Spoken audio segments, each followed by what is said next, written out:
The movie embarks on its thrilling journey within the depths of a dim underground excavation site, where a dedicated team of researchers diligently plies their trade on a significant project, venturing deeper into the mysterious caves. Their exploration leads them to a long-forgotten ancient chamber concealed by the passage of time. However, their remarkable discovery is rudely interrupted by a sudden and bone-chilling horror. Emerging from the shadows are a group of unidentified creatures known as Vasks, who burst forth with ferocity. This unexpected incursion leads to the tragic demise of the unsuspecting researchers. These ancient beings, roused from their long slumber, quickly escape from the caves, posing a grave threat to the nearby town. As the story unfolds, our attention shifts to the central character, Eli, who, due to an accident, is deaf and navigates the world in a unique way. One day, engrossed in her tablet, Eli encounters a group of bullies attempting to mock her using sign language from behind. However, displaying remarkable resilience and grace, Eli chooses not to retaliate and instead rises above their taunts, continuing her journey without succumbing to anger. Meanwhile, Eli's father, Hugh, and his friend Glenn, engrossed in a work-related conversation, are interrupted by a call from Hugh's wife, Kelly, who shares the distressing incident of the boys ridiculing Eli at school. This incident provides a glimpse into the dynamics of their family. The narrative also introduces Eli's grandmother, Karen, and her younger sibling, Jude, adding depth to the family story. In addition to these family dynamics, the subplot explores Eli's personal life. During her walk home, Eli is accompanied by her closest friend, Trop. Their strong bond is evident as they walk hand in hand. Upon reaching home, Eli's delay piques Kelly's curiosity, leading to playful speculation about a budding romance between Eli and Rob. However, a sense of impending doom fills the air as Eli's dog barks wildly outside, signaling the imminent danger posed by the unleashed Vasps. As night falls, Eli seeks refuge in her room, scrolling through news updates on her tablet. With a protective demeanor, Eli's father, Anders, engages in a heartfelt conversation with her, raising concerns about Rod's intentions and whether he genuinely has his daughter's best interests at heart.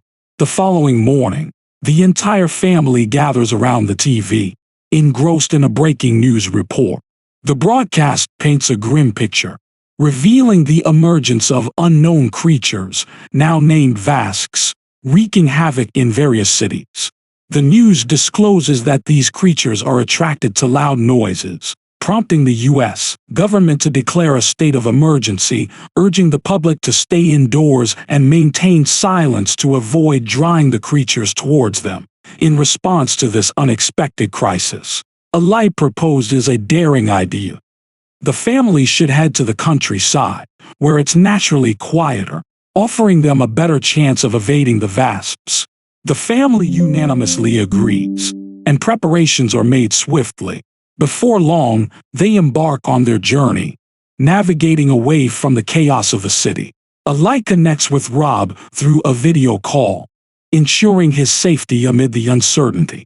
They share a heartfelt promise to stay in touch and support each other until the crisis subsides. However, the journey is not without its challenges.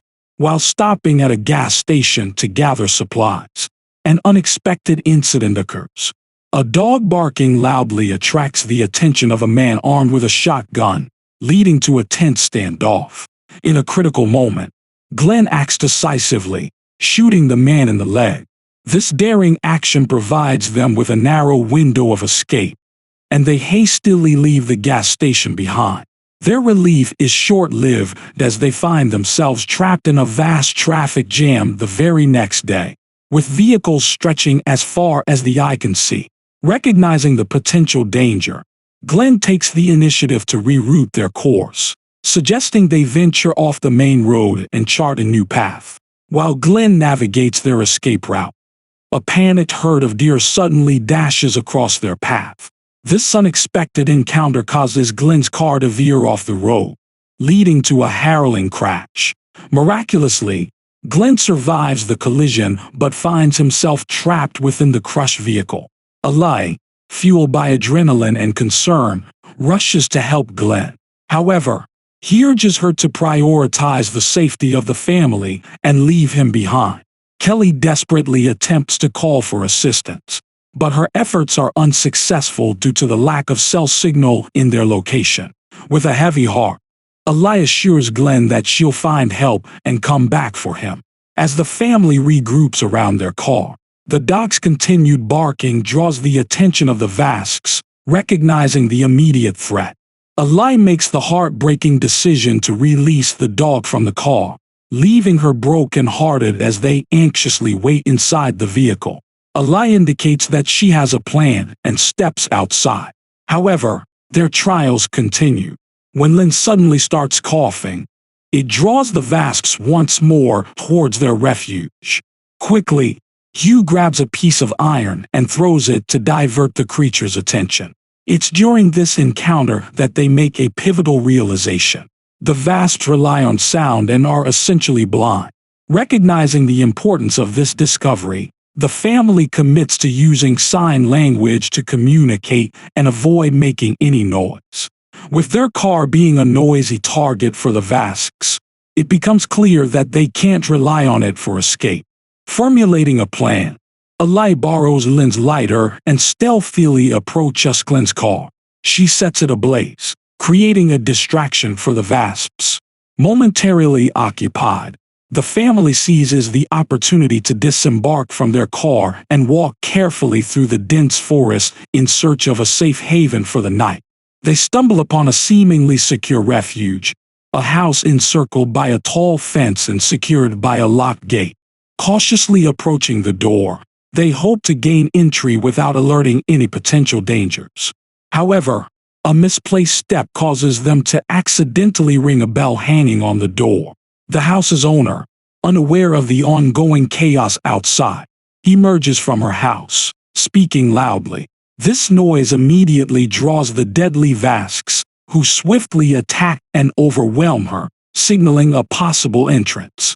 The family notices a storm drain leading into the house. Taking the lead, Ali begins to crawl through the drain, signaling the others to follow. Once she reaches the house's interior, a sudden appearance of a rattlesnake catches Jude off guard, causing him to scream and panic. The scream attracts the Vasks, which immediately target Kelly, biting her leg. Thinking on his feet, Hugh switches on a nearby wood chipper, creating a lure for the Vasks, which meet their doom as they fly into the machine's deadly maw. The family makes their way safely into the house. As night falls, they attend to Kelly's injuries, while Ali, deeply concerned, tries to contact Rob for an update. Through their brief conversation, she learns of the tragic loss of Rob's parents and hears about the emergence of fanatical religious cults in the wake of the disaster. Eager to reunite, Ali urges Rob to join them, but the connection drops before she receives a response. By morning, Kelly's condition worsens as her wound appears infected. Recognizing the urgency, Hugh and Ali decide to venture out in search of medications. The city they enter seems eerily deserted, but they soon locate a pharmacy. As they search the store, they become acutely aware that they are not alone. A mysterious man watches them from a distance as he gathers essential medical supplies. Ali stumbles upon a horrifying sight of wasp nests nestled within human corpses. Startled, her involuntary gasp retracts the wasps inside. Quick thinking, Hugh triggers the store's fire sprinkler system, distracting and confusing the wasps long enough for the father-daughter duo to make their escape. Hugh and Ali unexpectedly cross paths with the mysterious man, who identifies himself as the Reverend. Disturbingly, the man is missing his tongue. The Reverend invites the duo to join his cult, called the Hush. Taken aback by the invitation and the unsettling sight of the Reverend's mutilated mouth, Hugh and Ali decline his offer and decide to continue their journey back to the cabin. Upon their return, they administer the medications to Kelly, who begins to show signs of improvement. Eli, scrolling through news broadcasts, becomes aware of an interesting fact about the wasps: they are ill-suited to the cold. Reports circulate about an area of the north referred to as the Gray, a cold zone that is not only inhospitable for the wasps but also lacks electricity. Its inhabitants are isolated, adding to the family's hopes of survival. In light of this revelation, Eli receives a message from Rob. He informs her that he's making his way north to a safe haven called the Refuge. The information brings a glimmer of hope amidst the chaos. However, the peace is short-lived. The next morning, the family's hideout is discovered by none other than the Reverend and his followers once again. The tireless leader approaches Eli, extending another invitation to join the Hushed, but she firmly denies the offer, demanding that they leave immediately. The situation escalates when the Reverend pens a chilling message that shows a sinister interest in Eli. He claims the girl is fertile, protective instincts kick in, and Hugh takes out his gun, ensuring the cult members understand they're not welcome.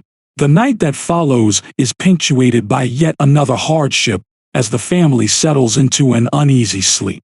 A sudden creaking sound outside the house startles Hugh and Eli awake. Investigating the noise, they're confronted with a startling sight. A young girl stands at the doorstep, her eyes wide with fear. Letting her in, they soon realize that she, like the Reverend, lacks a tongue, a silent testament to her affiliation with the Hush. The family is taken aback when they discover the seemingly innocent young girl holding multiple phones concealed within her clothing.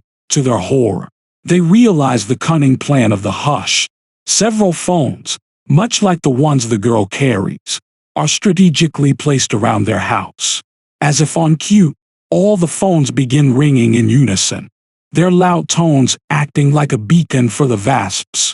The family springs into action, managing to hurl the phones into nearby water, effectively silencing the calls to the deadly creatures. However, amidst the chaos, the Hush sees the opportunity and successfully kidnap Eli. Leon, who witnesses the abduction, bravely follows them, hoping to rescue her granddaughter in a courageous act of self-sacrifice. In a desperate move, Leon screams, drawing the wasp's attention solely on her and the cult members. This diversion allows Eli a chance to break free. But her nightmare isn't over yet. One of the cultists manages to overpower her, threatening her life with a knife pressed to her throat. The family, fueled by adrenaline and determination, retaliates by force. A violent confrontation ensues, with Hugh delivering a particularly brutal beating to the Reverend. By the end of the battle, most of the cult members, including their tongueless leader, lay defeated. In the days that follow, the chaos caused by the wasps, the resilient family journeys through a vastly changed world. This group, bound by love and shared experiences, moves forward with a common goal in mind: to reach the Refuge, a place that represents hope. Upon their arrival, Eli uses an old car's power to charge her tablet. Much to her joy, she receives a message from Rob, who informs her that he's already at the Refuge. The reunion is a heartfelt moment, a ray of hope amid the chaos.